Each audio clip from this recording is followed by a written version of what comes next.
Hi folks, Rubber Mold Man here, finally back with my regularly scheduled videos that I've been wanting to do all summer. I apologize for the delay. I've been very busy, which is great, but I've had to let some things slide, such as these videos. So I want to get back to my regular videos. Of my videos, this particular one is going to be one of the most important ones for anybody that's new to making concrete statuary, and actually anybody that's been in it for a while, because I see a lot of people just don't know how to do this. This video is going to deal with how to take care of air holes and the seams in the piece so that you make those pretty much disappear in your finished item.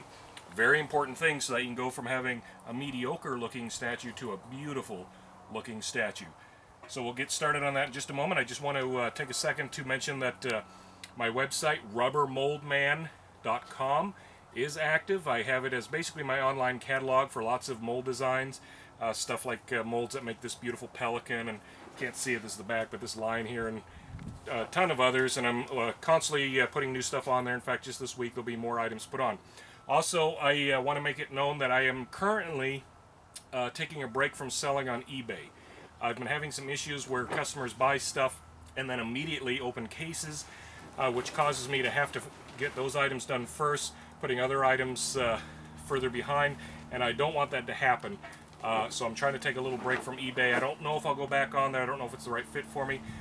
So for the time being, Rubber Mold Man is where I'm going to stay with most of my sales.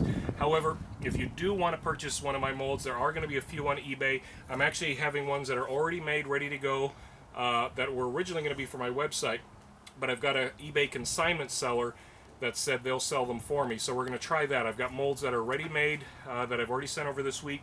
I don't remember their eBay ID. I think it's something like TWAN HINES, if I remember correctly. But it'll be in my description of this video. But he'll sell a few of my molds each week that are ready to go, no wait.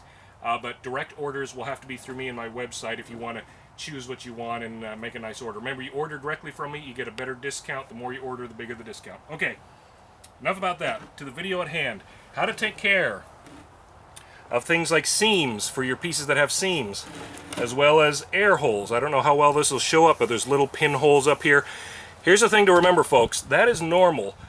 You'll get pieces that come out virtually flawless, and then the next time you pour, you're going to have pieces that come out full of pits. It's just the way it works with cement. The weather can affect it, the consistency of your mix, but don't fret. There's an easy way to take care of that, and you should be prepared to do this on most of your items if you want to have a quality looking piece of statuary, especially if you're planning to sell it. First step is we need to grind down any extras. Now if you have a seam, sometimes you get a piece where the mold, the seam comes out almost non-existent. That's rare. Most time you're going to have a little bit of like this flashing here that's sticking up, coming up from the side. Simple way to take care of that. You grind it off. Now, you can use a power grinder. You can use a file. I'll show you what I use. Believe it or not, just chunks of brick or paver stone. They used to sell actual grinding stones in the stores like 20 years ago that worked perfect for this. I can't find them anymore, not even online. So I found that the next best thing are just broken pieces of bricks or cinder blocks or things like that. It's a little harder than the concrete, and it's easier to work with. I don't like grinders because they're noisy, they make a lot of dust, and if you don't watch what you're doing, you can cut into the piece. This is pretty simple. You just run it over wherever the seam is, and you see it just grinds it down real easy. Just kind of take down what the extra is. We're not going for perfection here. You're just wanting to get that extra off.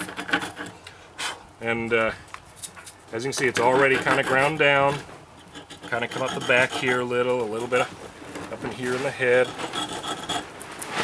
Okay. Now I'm not going to do the whole thing. I don't have time for that in the video. But the idea, you get the idea. You just quickly grind it. It only takes a few seconds there, and you get it to where it's pretty smooth. So once you get that done, it still obviously is fairly visible, and you've got the pit holes here. We want to take care of that. So here's the real trick. You need to fill that in with cement. So what I have here is just some Portland cement, the same Portland cement that's used to mix with your sand and gravel to make the concrete that you cast in your molds. But this is just pure Portland cement mixed with just a little bit of water to make it into kind of a gooey paste. You don't want it too runny, don't want it too thick. You just take it to where it's just a dark gray mess like that, and you're just going to take it, and you do want to wear gloves for this, by the way. Don't try to do this without gloves, because it will eventually hurt your fingers. But you just take that and you just kind of rub it into those areas that need some fixing up there. Just kind of go down there, and you don't have to be super neat. We're going to take care of that in a minute. Just kind of make sure it's in the areas you need it to be. And you rub that down. And then for pinholes, like up here on the head, you can see those holes, those aren't supposed to be there. You take some of this mush here, this wet cement, and you just kind of rub it into those little pinholes. You don't have to get every single blemish. You just get the ones that are obviously very visible and noticeable, the ones that your customers will pick out and try to demand a discount or something. You want to fix those up. Okay, so you would just go in the areas like that pretty quick. A piece like this, on an average, would take me about a minute to double check and go all over and make sure it's good. Now, we would let that sit probably for about 15 to 30 minutes. And here's the key. You don't want the concrete wet. I forgot to mention that at the beginning. You want your concrete piece to be dry. You don't want it wet. You don't want to be doing this filling on a moist day where it's kind of damp or drizzly. You want a dry day, so you let that dry now. Now what happens when it dries, you'll get what kind of looks like this, to where you can still see it, but it's definitely lighter than what we just did there.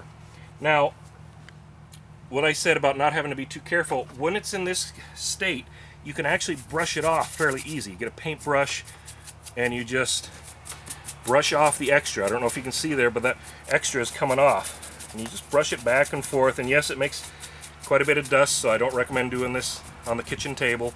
Take it outside, have a workshop. But you get that excess off to where all you're left with is the cement in where the seam was. This piece had a seam that came up the back here. It was pretty rough. That's why I chose this. I filled this in literally about 10 minutes before I started this video, and now I'm brushing it off. And then I had a few little pits up here. There's a great big one over here, great big air hole, which occasionally you get these big air pockets that get trapped. I went ahead and filled that up too. Now this particular line, by the way, it's made to look, it's designed to look old and battered and full of pits. So a lot of what you're seeing here is supposed to be on this piece. I was mainly going for the seam that was back there and this great big hole that was big enough to put my finger in. So I filled that with cement, and you just go by and brush off the extra cement. You're done. That's really all you have to do. If you want to make sure it's extra cured, at this point you go put it outside, get a spray bottle. Don't recommend a hose, but a spray bottle. Give it a squirt of water to just lightly moisten it. That will cause that fill cement that we just did to cure extra good. Let it sit for 2 or 3 days at least before you go to paint it. You want to get that powdery effect all cured and off. If you go to paint it now, your paint's not going to stick. It's just going to come off. So that's pretty much the process. It's fairly easy. Like I said, this Pelican here, in about 10-15 minutes, I'll be able to brush this off. Right now it's still a little too wet, but you just brush it off. If you have a chunky part where you need to kind of get a chunk out where you put too much, you can actually take like the end of your brush here or something and kind of dig it out if need be. But it's quite easy, and it will make a huge difference in the quality of your finished item. Important tip to remember, when this dries fully and cures, where you put the fill will be considerably darker than your actual statue. That's because this is pure cement that you're putting on here. The cement that was used in the mixture of your concrete, of course, is diluted quite a bit with the sand and gravel, so it dries a lot lighter than what this will. Now, if you're painting your item, once you do this fill and the grinding on it, that doesn't matter. Doesn't matter at all. You're going to cover it over. Don't even have to worry about it. But if you're planning on leaving your item unpainted, but still want to fill it and take care of the seams and the pit holes, here's what you do. Instead of using regular gray Portland like this, you actually go and get a mixture they sell at certain stores white Portland cement. It's kind of hard to find. You might have to look up online, find a place that has it, and it's considerably more expensive than this. But you only need a tiny little bag of it. So for 10 bucks, you should be able to get more than enough than you'll need for a long time. You mix it about 50-50 with the gray Portland, and then do this mix in here, and you only do a little bit at a time, and use that on here. That will dilute the color of it enough so that it'll be a pretty darn close match.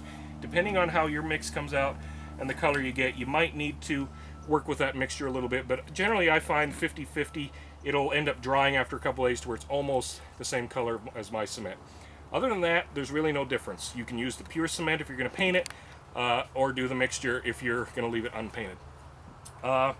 that's really all I have to show you on this. I mean, I'm surprised not more businesses use it. I've seen businesses that have tons of what could be beautiful statues out in their display, just hundreds and hundreds of pieces, and then you walk up to them and none of them are finished. They're just straight out of the mold with the rough seams and pits all over them. If they would take this process here and do a few at a time and get them going, they'd be able to charge probably double the amount for their statue, because it makes them look so much nicer. And as you saw, very simple, easy to do. So that's that video, folks.